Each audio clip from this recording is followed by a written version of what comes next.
Salut! În acest episod o să vorbim puțin care este rutina de dimineață și de fapt ce mă interesează pe mine înainte ca să mă apuc de trading în fiecare zi, respectiv pentru timpul săptămânii.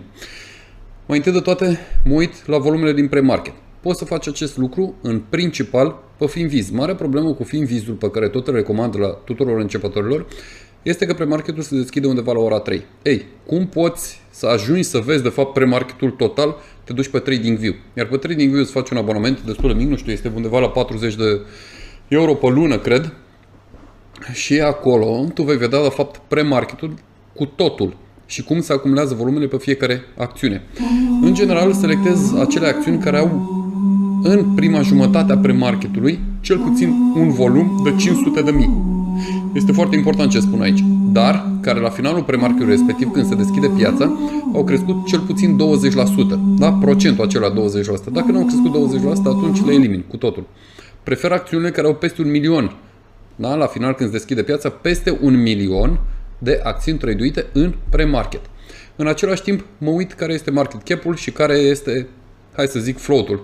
Sunt foarte atent la micro market cap și micro float. Micro market cap-urile sunt undeva sub 20 de milioane de acțiuni și micro float-urile sub 10 milioane în perioade fără volum și sub 20 de milioane în perioade cu volum foarte mare. Trebuie să știi să diferențiezi aceste două elemente cu care poți să te joci sau nu în timpul trade-ului. În același timp, trebuie să vezi acțiunile și de fapt, trebuie ca să vezi cum s-a desfășurat graficul în pre-market. Dacă o acțiune pică mai mult de 50% din maximul propriu în timpul pre-marketului, da? O elimin cu totul. Respectiv, acea acțiune nu mai poate fi tranzacționată în timpul zilei, pentru că până acum ți-am spus de selecția acțiunilor din timpul zilei. În același timp, nu tranzacționez acțiuni care au un market cap mai mare de 500 de milioane.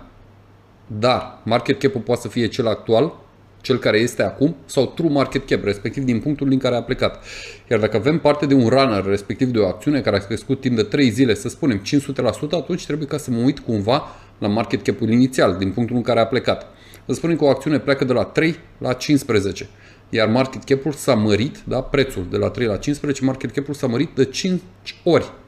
Și atunci eu trebuie ca să iau market cap-ul la 3. Oricum, pe aceste acțiuni eu le țin într-un watchlist și mă uit în fiecare zi la ele. De ce? Pentru că aștept ca să se supraextindă și după care să le dau un short.